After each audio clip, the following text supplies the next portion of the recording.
I don't want to argue that the media didn't tell you he was there with Hegseth or whatever. They did that, but this is the way they do it. They're like, President Trump came to the Army-Navy game with his embattled, controversial Pete Hegseth. That's the way they do it. To Tim's point, the only reason that Pete Hegseth is embattled is because the news media has trotted out these anonymous sources, which we've debunked, by the way, at the Daily Signal, and so many other outlets have looked into these charges, and they're found that there's nothing true to them. So yes, I have no doubt they've since moved on, it seems, from Hegseth. Now they're focusing on Tulsi and RFK Jr. But that's something that is worth pointing out, Sean, because it's the irresponsible behavior of so many of these journalists and what they're doing to try to tarnish the reputation of these nominees, who they just let the Democrat nominees have a free pass all the time.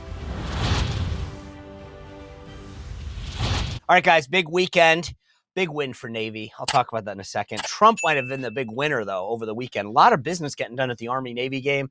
Trump there in the box with J.D. Vance, Speaker of the House Mike Johnson, incoming Senate Majority Leader John Thune. Daniel Penny was there. I got to tell you, I was a little nervous watching all these guys sit in a box and thinking, because of just, this is how my brain is wired. I'm thinking about like continuity of government. I'm like, oh my God. Thank God everything went well. Great game. Everybody walked away. But just for those 2 hours, I was scared. I'm sorry. It's just the world we live in today. And then what's going on with these drones? I don't understand it. Frankly, let's bottom line it. It's either complete incompetence of our government or they're lying to us. I don't know which, but we're going to break it all down. Before I do that, if you've got people coming over for the holidays, or you just are kicking off every morning with a good cup of coffee, I always start my day with a cup of Wired 2 Fish coffee. It's amazing. The beans are sourced from Arabica beans from Mexico and Guatemala.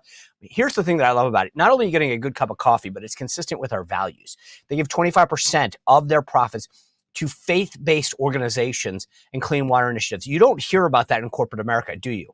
You just don't. And so I love it because I can actually buy something and feel good about what I'm doing. When I had 11 folks over for Thanksgiving dinner, 11, we brewed a lot of coffee, and everybody asked, what is this? And I was like, Wired 2 Fish coffee. Check it out. So you guys should do it too, whether you're going to be by yourself or traveling. Get it now. Get it for the holidays. Go to Wired, the numeral 2 Fish coffee.com. Use the code WeCare. You get 15% off. Hey, you're welcome. Anyway, Wired, the numeral 2 coffee. Wired2fishcoffee.com, and you'll thank me later. All right, we've got a lot to break down and have some additional exclusive polling that we're going to talk to the panel about on where people got their media and how it determined their vote. It's fascinating, and I think it determines a lot about the future. By the way, Friday, I had the opportunity to sit down with Bill Belichick, the former coach of my beloved New England Patriots, now the head coach of UNC, and 6 Medal of Honor recipients for a panel discussion on leadership. It doesn't get any better than that. And man, when you hear these stories of service and sacrifice, it's a reminder that we should know their names, not a bunch of Hollywood celebrity names. These people are the epitome of what the word sacrifice is all about. And anyway, it's a reminder of what should be important in our country. And I was glad to get to see some of the folks that I knew and get to know some of the new ones as well. Big win for Navy, by the way. 31-13 there at FedEx, or it's not even FedEx Field anymore. I keep right. It's Northwest Stadium. I don't even know what Northwest is, to be honest with you. Maybe someone on the panel does. Who knows? But anyway, big day for Navy, but it was like a who's who. I mean, I saw Governor Youngkin, Jamie Dimon, apparently Russell Brand was there, Laura Ingraham, Dave Urban was our host. He's an amazing guy. Helped President Trump win Pennsylvania. Anyway, what a game. And the good guys won. I'm sorry. Then I want to talk to you guys about drones. Like what's going on? I don't understand how we can be either this incompetent as a governor, that maybe I shouldn't be after letting a Chinese spy balloon fly across the country, but I want to get a sense. And then we're knowing a lot about what's going on at ABC News, $15 million plus to President Trump's presidential library, plus a public apology from George Stephanopoulos for lying about him. Anyway, get into it with the panel in just a second. Before I do, talk to you about how you kick off your day, but how do you end your day? I always do it with a scoop of Beam's Dream Powder. I've told you guys before, I've had trouble falling asleep and staying asleep until I got Dream. This Dream Powder from Beam is a game changer. I've tried melatonin, magnesium. I've tried all the other stuff, and it's all in there. Reishi, Apigen, all in one amazing to drink formula. And I'm not kidding when I say amazing. Like I had last night the brownie flavor, and it tastes like a brownie. I've had the coconut cinnamon one. There's the white peppermint. I mean, you would drink it all day if it didn't put you to sleep. In 30 minutes after I have it, my head hits the pillow and I'm out. It's a great night's sleep. You wake up feeling completely refreshed and ready to hit the road, get the day moving. It is used by athletes and pros all over the world because it's so effective. I love this stuff. If you want to try Beam's best-selling Dream Powder and get up to 40% off, it's a limited time order. It's perfect as a Christmas gift. Go to shopbeam.com/Spicer. Use code Spicer. Shopbeam.com. Use code /Spicer, use code Spicer, 40% off. All right, I want to bring in the panel. Rob Bluey, the president and executive editor of the Daily Signal. Julie Gunlock, the co-host and better half of O'Connor and Company on WMAL in our nation's capital every morning.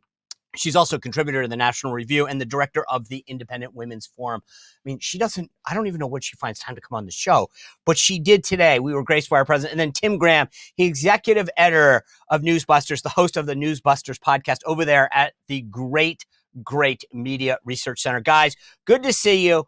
I want to just real quickly, I got reminded why I love the Army-Navy game so quickly on Saturday. It's something that's different. People are polite. They're nice. It's patriotic. You just don't see it anymore in America. And I was so glad. It was weird. Like Wes Moore, the governor of Maryland was there, Governor Youngkin of Virginia, but everybody was nice to each other, in a good mood. And I was like, you know what? This is the perfect thing. The teams are respectful to each other.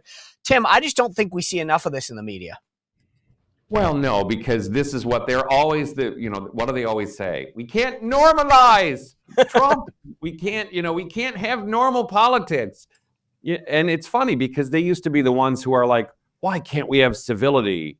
They haven't said that in about 9 years. Right. And so, yes, the big controversy was CBS, I guess, during the broadcast put him on for about 4 seconds, Clay Travis said. So. You know what? It's funny you say that because I was at the game, obviously not watching it on TV. And Julie Gunlock, I don't know if you guys talked about this in WMAL this morning, but I was told my mom was watching the game and she goes, I know you said Trump was there, but I only saw him one time. Yeah. And I think it goes back to what Tim was saying. They don't want to normalize this. Also, the crowd went wild for him.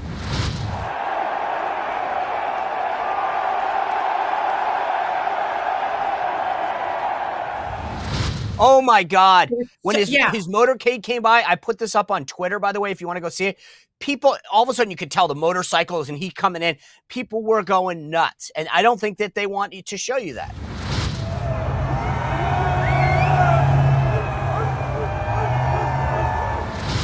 Yeah, we actually interviewed our board operator on the radio this morning because he was at the game. And I'm telling you, he said it was, the stadium. Michael Shelton? Michael Shelton, that's right. Yes, you too have been a host at WMAL on O'Connor and Company. So Michael was there. He said, the rafters were shaking. He said there was so much excitement about President Trump. And I will say also, Wes Moore, you mentioned him. He was there. There's a picture of him on Twitter shaking hands with President Trump, grinning ear to ear, so excited to meet President Trump. I'm sorry. I thought Trump was going to be a tyrant. I thought that he was going to be a dictator. I thought that he was a Nazi. He is part of this party that uses those words towards President Trump. And now, we're all supposed to forget that? I will also say this about Wes Moore. Were there any other Democrats? It is so interesting to me that so few Democrats were at that Army-Navy game. And it is because it is this incredible patriotic spectacle. And that makes Democrats uncomfortable. Wow. Rob Bluey, it's funny. I didn't see any until Tim Graham brought it up. Like I said, my mom yesterday said to me, gosh, I think Trump was there, but I barely saw him. I don't think anyone in the media picked this up. It's interesting, Sean, because in some respects, it seemed like this particular Army-Navy game was more relevant and consequential simply because of everything else that was going on. Daniel Penny having a seat in the box. Obviously, Pete Hegseth was there, and his confirmation is somewhat under scrutiny right now. You obviously had, as you said, both of the Republican leaders of the House and Senate, and so in many respects, there was just so much attention about the guests who were there, in addition to the football teams, and obviously we want to celebrate them them and the tremendous accomplishments of the Army and Navy team. But yes, and it's surprising, as Tim pointed out, that they didn't focus more on some of the individuals who made the trek to the field there in Landover, Maryland. But it's not surprising. I mean, I do think, as Julie pointed out, there are so few elected Democrats in the country who want to be associated with Donald Trump. There's also those in the news media who will do everything they can, I think, to keep their distance from him. And just look at the treatment that John Fetterman, the senator by the from way, Pennsylvania, Rob, is the getting. funny thing about this is Yeah.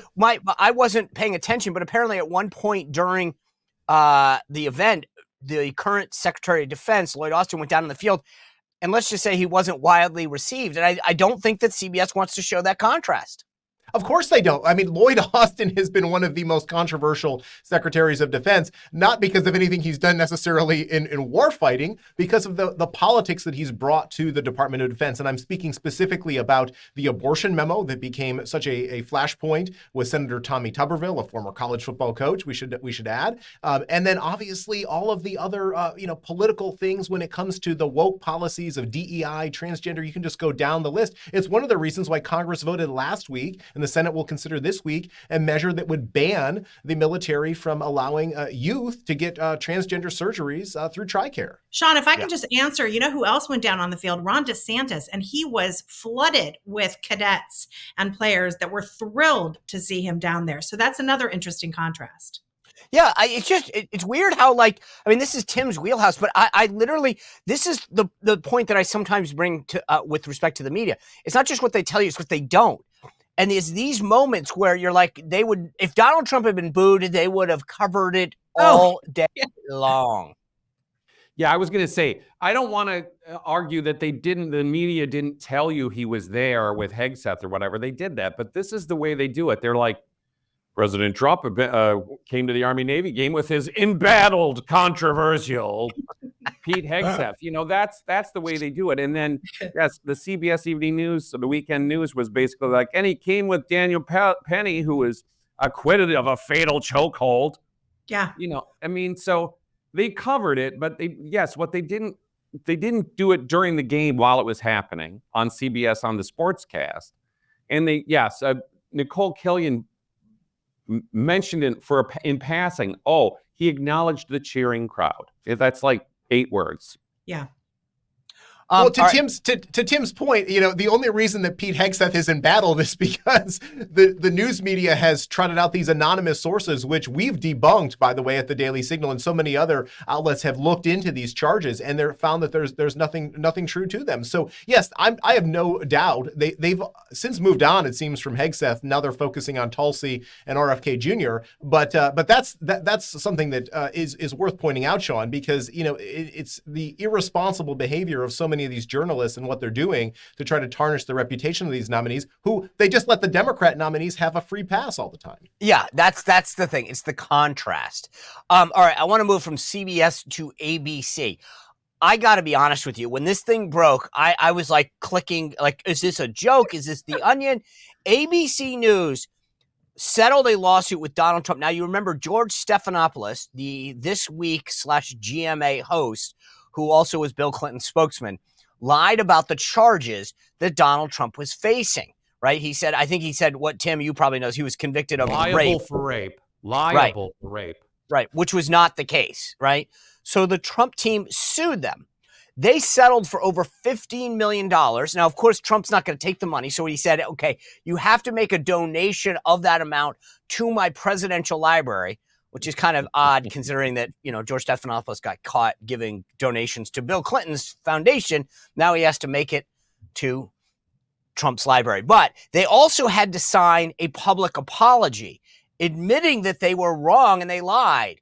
And I just think, Tim Graham, this is what you guys do at the Media Research Center. Talk to me about how consequential you think this lawsuit is. Well, usually what's funny is they're usually going to say that Trump's lawsuits are never going to succeed. That's the first thing, is that they're just like, well, these are nuisance lawsuits. They're meant to have a chilling effect. They're part of an authoritarian playbook, et cetera. So yes, I agree with you. They settled with Trump in a way that we haven't seen except for like Nicholas Sandmann. And of course, he was not a public figure. So this was something else. But I think obviously the deductions from people on social media was, well, George Stephanopoulos doesn't want you to see his emails. Wait. So do you buy that? Well, look, the whole thing is hilarious because it's like George Stephanopoulos, the bimbo eruption specialist, Yeah. who told everybody not to pay attention to Juanita Broderick's rape Yeah. allegations against Clinton, is yelling at Nancy Mace that Trump was liable for rape. I mean, that should have been, much more controversial at the time. Now, we should note, George Stephanopoulos did not mention this lawsuit in his show. He hosted the show on Sunday. It was not brought up. That should have been part of the condition. He has to say it on his first show. CBS doesn't tell you that Donald Trump's out of game, and now ABC doesn't tell you they settled for $15 million with Donald Trump and made a public apology. Sean, you talked about the consequences of this, and I will say two things. Number one, it's significant because Trump was able to obviously emerge victorious with his settlement. Secondly, I think, and this is something that we'll have to wait and see, will this embolden not only Trump, but other conservatives and Republicans to take a more direct and confrontational approach? Yes. Well, yeah, and I also would like to know if there are going to be additional lawsuits, because The View, they have to do a legal note every other day. Okay. Actually, Julie, isn't that a hostage video what Sonny Hostin does? It's almost like they pause and they're like, Sonny, would you like to read your hostage video about how you... I mean, you really want to rescue her at that moment because she does look like a gun is to her head. But this is also true of MSNBC. I mean, this kind of language we see constantly on these networks. So I am curious if Trump might have additional lawsuits. Oh, but wait, just so you guys know, I found this out this morning from the folks at the morning meeting that I do every morning. Like, CNN is also being sued. They've already deposed Jake Tapper and others. And for people to understand kind of the context of what Tim was saying, when you have these lawsuits happen, there's discovery, and they say, okay, hand over all your emails, all your texts, and it goes both ways, which is why sometimes it's scary when you're involved in these lawsuits, because you do that. And then secondly, because of this prior Supreme Court ruling, the New York Times case, there's a very high bar for public figures. So you have to prove that there was malice and intent. And I think that this goes to the point of this case. They knew in those emails that somewhere George Stephanopoulos said, he's a jerk, he's guilty. Right. And that was going to come out, and that would have proved. So they'd rather settle for 15 than have emails come out to show how biased they are and how much they hate Trump. I think that, to me, now, I got to believe that there's no reason they would have settled if they didn't have something that they knew that was going to come out. Well, let me just mention, Sean, we have done a lot of stories. Nick Fondacaro here at Newsbusters has done a series of stories on this CNN defamation lawsuit. And one of the reasons that's going to succeed, they're going to trial here in January. We're sending Nick down to Florida to cover it, is that you already get this in the discovery that the CNN reporter, the subject of this lawsuit or the plaintiff, he clearly said this guy's a jerk. He's a black market. He's rescuing people from Afghanistan for money. He smeared Explain him the in case, email. though, Tim. Tell us just what's the basis of this case. Well, Zach Young was somebody who was getting people out of Afghanistan after the botched withdrawal for money. But CNN did a jerk story on Tapper's show saying he used the words black market. Black market implies criminal activity. That's where the whole lawsuit starts. And then they go from there. It has the potential to be as significant as the Dominion suit against Fox News. This could be a big money reward. It could make $15 million to Trump's foundation look tiny. So that's why we're watching it. I remember years ago when Trump was first elected and all the never Trumpers and people on the left would make fun of that line, but he fights. His fight might actually change the media for the good. We might see some changes in the corporate media because of this. Him fighting, this is exactly what he says all the time. What others say about him is he's fighting for the rest of us. It's not just for him. This could have really positive effects on the media, and that's a good thing. You saw Peggy Noonan and Leslie Stahl this last week talking about, oh gosh, I just don't understand why the corporate media is failing. It's such a mystery, and I think, well, they've contributed to it certainly, but I mean, it's because no one has fought back against That's these Julie, smear you're putting your tactics. finger on that. This is so important to understand. Like, look, I've been involved in a bunch of things, and the lawyers will tell you, Sean, this is going to cost a ton of money. You're going to go through discovery, and you're a public figure, so you got to be careful. And so you have to go, God, but I want to clear my name. I don't want people thinking I'm a jerk for this reason or that reason Yeah. falsely. But you're absolutely right, Julie Gunlock, that this is going to change the landscape because people are going to say, see, you can fight and win. That's right. Absolutely, Sean. That is so true. And number one, we've seen that successfully employed not only by Trump, but some of the people around him going back 8 years now. I mean, there has been in years past, you think about instances where the media put a target on a particular Republican's back, and within a week, that person was resigned from their office and never heard from again, right? And now you have a situation like with Pete Hegseth, where they came after him with a whole bunch of scandalous accusations that proved to be false. And what did he do? He went on Megyn Kelly's show and a bunch of other shows to clear his name. And who knows? Maybe he'll go after the New Yorker and Jane Mayer and others like that for what they've done to him. The other thing here, and Sean, you referenced this earlier, there is that famous Supreme Court case, and there have been people like Justice Clarence Thomas who've wanted to revisit that New York Times v. Sullivan case and re-examine libel laws in this country. Maybe we are giving too much deference, to journalists and media companies, but that's obviously a further path down the road. Would need a case to come before the Supreme Court for that to come up. But, there are some in the conservative movement who want to revisit it. Tim Graham, tell me if I'm being petty or not on this. I flip around every morning to see what topics are being covered and how they're being covered. And I went through CNN. Brian Stetler there over at CNN was sort of saying that part of the reason that maybe the ABC settled is because they didn't want to start this new Trump administration in the middle of a lawsuit and get on the bad side, which I think is ridiculous. Why? How come when they have Republicans on, they say, so-and-so said this without evidence, but when Brian says it on CNN without evidence, it's okay? Pretty much every time somebody uses the words without evidence, there's two things that you can say. One, let's guess there's a lot of evidence. But we want to ask the question, have you looked for any evidence? Because a lot of times they're just like, well, there's no evidence of that. Well, did you look into it? No, I don't have to. I can just state for the record, this is like saying there's no evidence there's a Hunter Biden laptop. They say things that just sound ridiculous on their face. So yes, I don't buy for a second the idea that ABC needs to be nice to Trump now that he's going to be president. Nobody should buy that.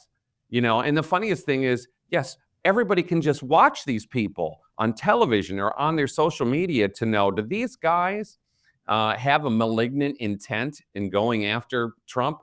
Everybody can see that. Everybody knows it. This is probably why they have to settle, because it's obvious to everyone that they're on a jihad. Yeah. All right. I know a lot of these, but I want to get to, we've got this really interesting poll about how you voted depending on where you get your news.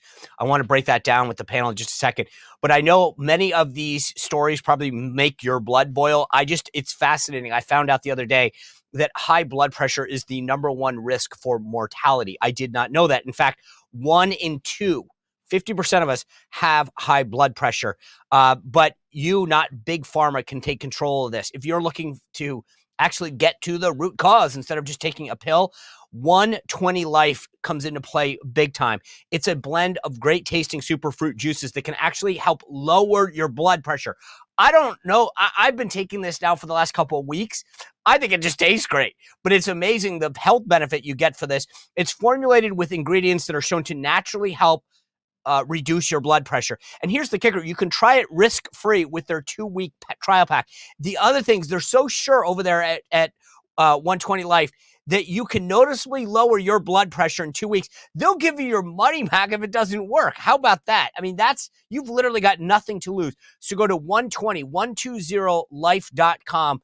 Use the code SPICER to save 15% and get free shipping. That's 120life.com. Use code SPICER to save 15%. Trust me, I love the taste of it, and I get a huge benefit. All right, Rob Bluey, check this out. There is a poll. We had our friends from Cygnal on Friday with this exclusive polling. Brent Buchanan shared with me some additional information this morning that I thought was so fascinating. It shows how you voted depending on where you get your news. So if you primarily got your news from cable, 48% of people vote for Harris, 51 Trump, 3% plus for Trump. If you are a national television person, that's where you get your news from, your ABC, CBS's, 69 Harris, 30 Trump. She won that by almost 40 points. So that tells you something. If you're getting your information from ABC, NBC, Nightly News, CBS, you voted for her. Local television, she still won 56-43. Here's where it gets fun. If you get your news and information from YouTube, 41% voted for Harris, 55 voted for Trump, a 14% delta in favor of Donald Trump. But it gets better yet. If you get your information from streaming platforms, 35% for Harris, 61 for Trump. This is the future. By the way, the newspaper legacy, folks, if you go outside and pick up the New York Times or the Des Moines Register, 73% voted for Harris, 25 for Trump. So legacy people, your vote, those are the people voting. If you get your information from X, 28 Harris, 69 for Trump. Talk radio, 29, 69 Trump, almost the same as getting it from X. Facebook, 38 Harris, 60 Trump. I thought that was fascinating. Websites in general, 46 Harris, 52 Trump. Here's the last one. TikTok. If you primarily get your news from TikTok, 56% for Harris, 14% for Trump. That's a delta of 14%. Remember, most of the people on TikTok are like 8. So that tells you what's going on. But here's the funny thing. When I was talking to Brent Buchanan about this, he said, here's the kicker. Biden won TikTok voters by 30%. So she did worse with TikTok than an 80-year-old guy. And she was supposed to be hip and cool. I mean, Rob Louie, what do these numbers tell you?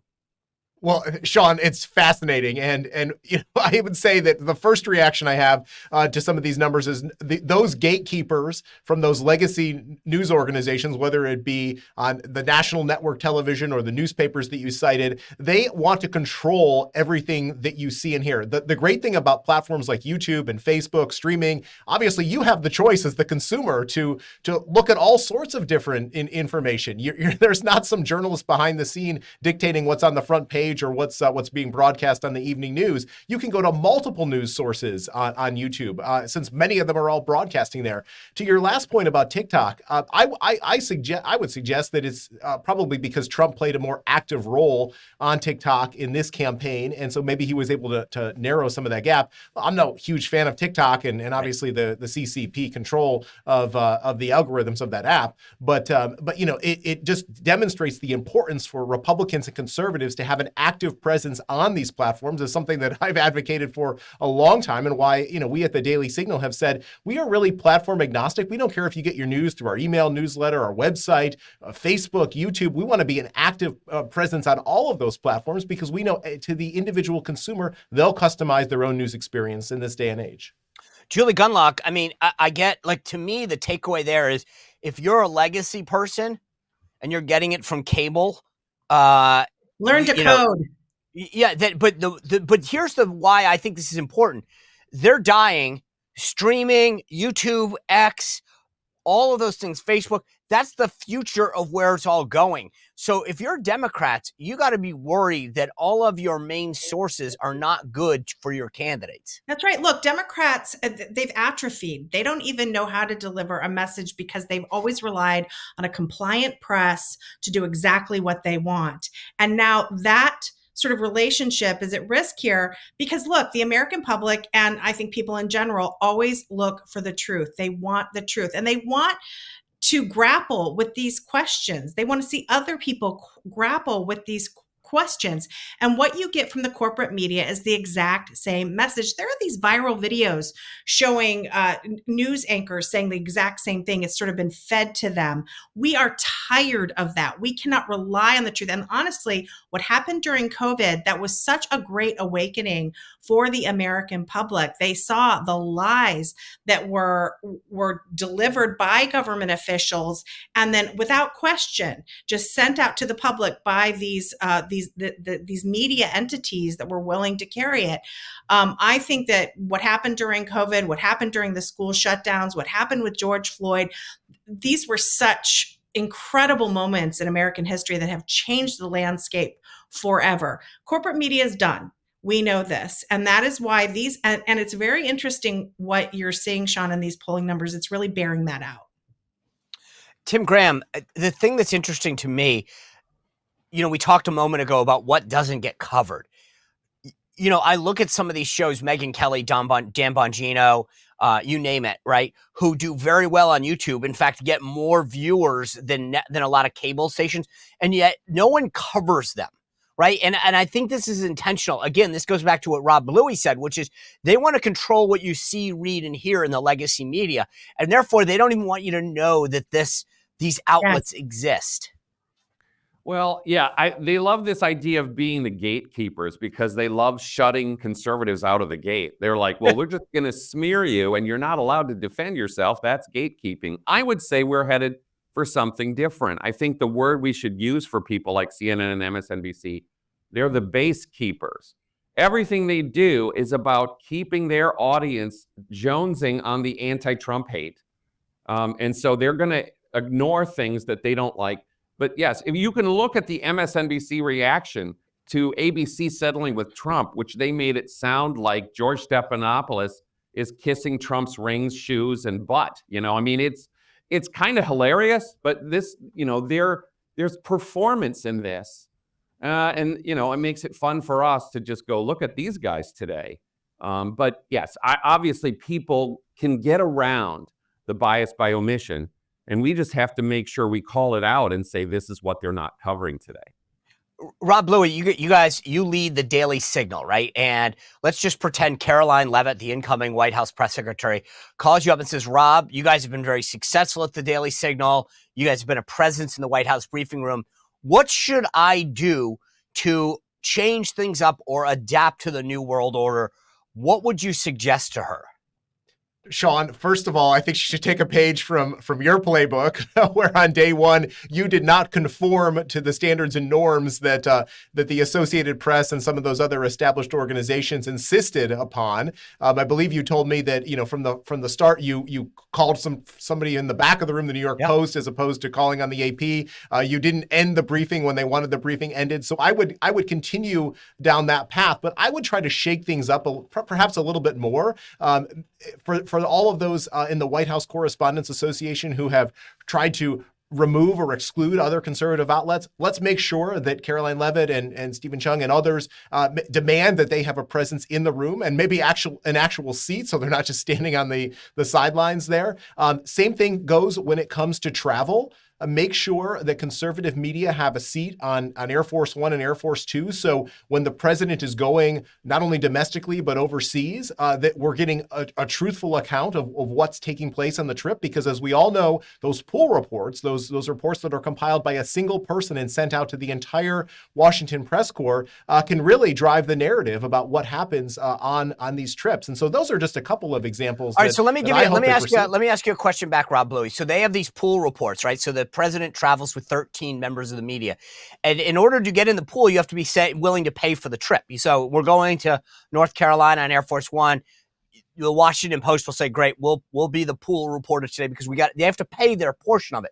Would the Daily Signal be willing to play by those rules? Yes. And in fact, in 2020, we did. We accompanied Vice President Pence on at least 3, maybe 4 trips. In part, that was happening because, remember, in 2020, a lot of news organizations were all discombobulated because of COVID. And as I understood it at the time, when they went to the White House Correspondents Association and asked if somebody would accompany as the pool reporter the vice president, they couldn't find anybody. So the White House then reached out to us and said, hey, would the Daily Signal be willing to do this? And we jumped at the opportunity because obviously it's something that we had been asking for in the past to have a greater presence. And it's why we were so disappointed when Biden changed the rules and excluded us. Now, we were able to bypass some of those gatekeepers and we were able to get credentials now for Congress and the White House. And I just had our first reporter at a Supreme Court hearing recently, Sean. And so having that access is so critically important because if you don't have the access, then you're not going to be able to tell the story accurately. Good for the Daily Signal. I think that here's the crazy thing that they should do at the White House. They should say, okay, guys, here's the new seating chart. Here's the front row. Fox, Newsmax, Sinclair, Daily Signal, Daily Caller, and just make the whole row conservative media. I'll tell you what, watch them lose their minds. Okay, so I have an op-ed coming out on this, and I will tell you, here's my suggestion. Why not just make it fair? First come, first serve. You want to sit in the front row? Sit in the front row. I don't really care. But my point is, I'm with you, Tim Graham. I don't care. Like, if we wanted to make it, but the idea that the AP, NBC, ABC get this monopoly on the front row, why? Why do you guys, so that you can get your clip? I don't care. So I'm either with Tim Graham of saying, going all the way and saying, you know what, we're redoing this. Just to give viewers a sense of this, back in the early 90s, the White House press office said, they threw up their hands and they said, we're done with the seating chart. We're done with the bickering. We're done with the infighting. You guys, the White House Correspondents Association, you guys said it. You pick who sits where. We don't care. I think that was a mistake. I understand why it was frustrating, but it's not their room. It's a government room controlled by the White House. They should claim it back. That's the point I'm making in the press, in the op-ed today, that this is where it should be. All right. That being said, Julie, do you have any, like, if Caroline Levitt called you and said, what other changes should I make aside from the seating chart? Thoughts? I would say blow it all up and bring the pool back. Because the White House press briefing room is built over a pool.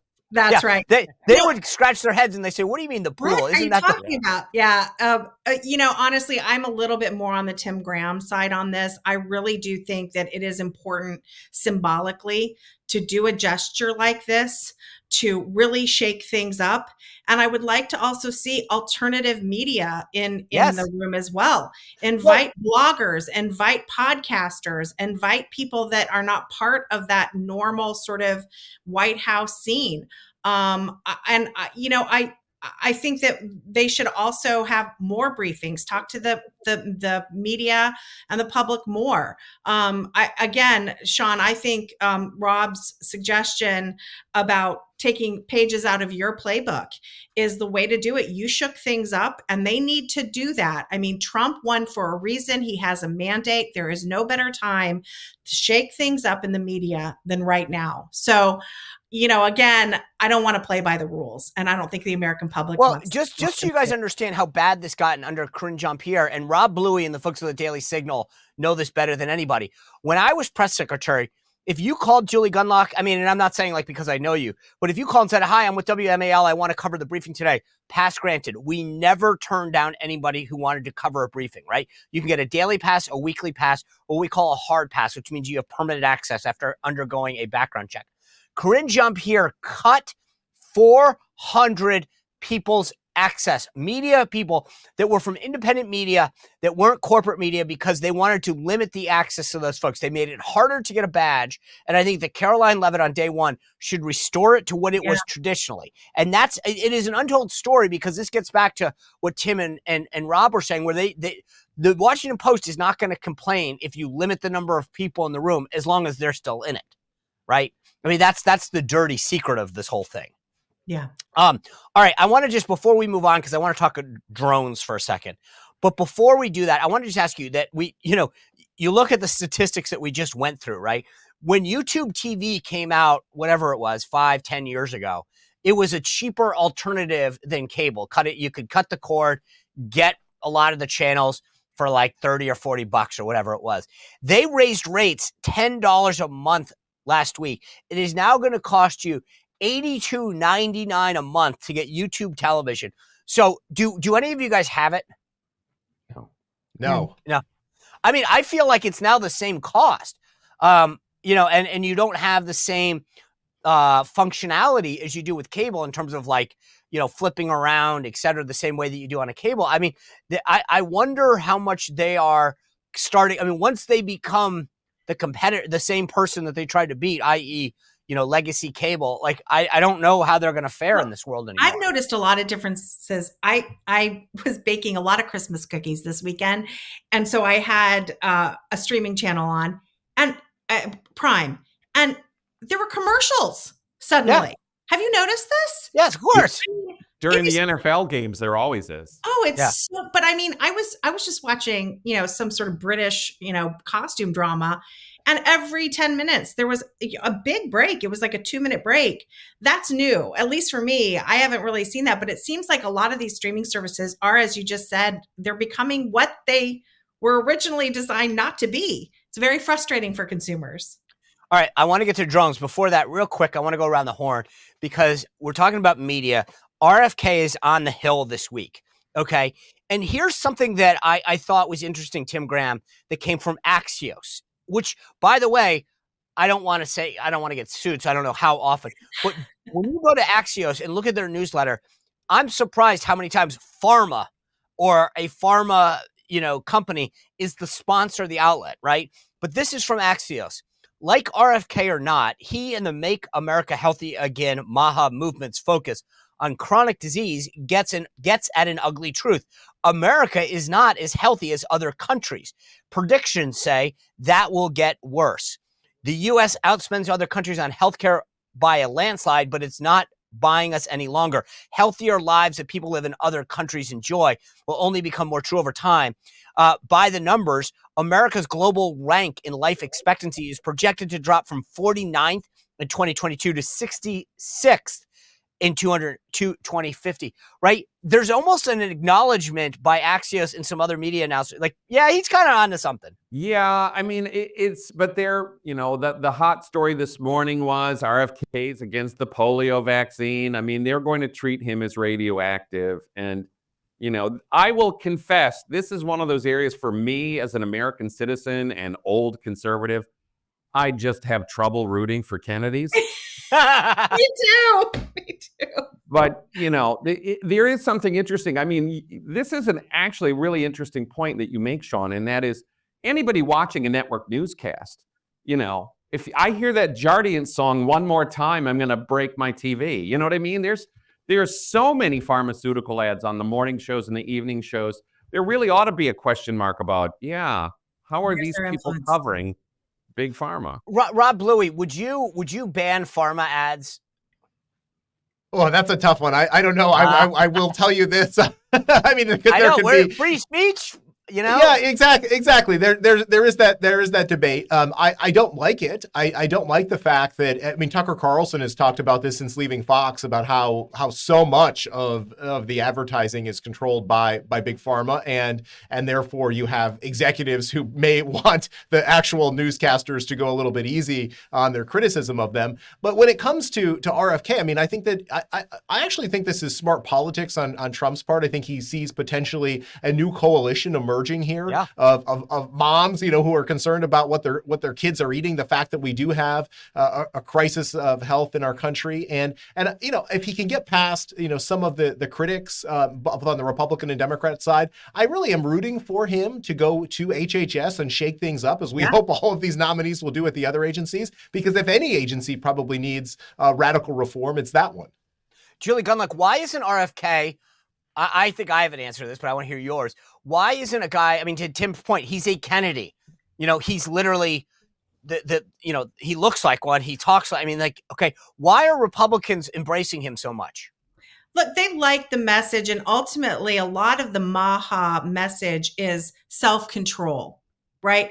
It's about eating better, making better choices, and having government be transparent and honest. And that resonates with Americans, particularly moms. I will say I have a lot of reservations as someone who has written about vaccine safety for the Wall Street Journal, and I am very pro-vaccine. I worry a little bit, but I do think MAHA can do some good things. For instance, getting SNAP benefits to not cover junk food and sodas. Why, Crazy. As a taxpayer, am I paying for the obesity epidemic? This is insane.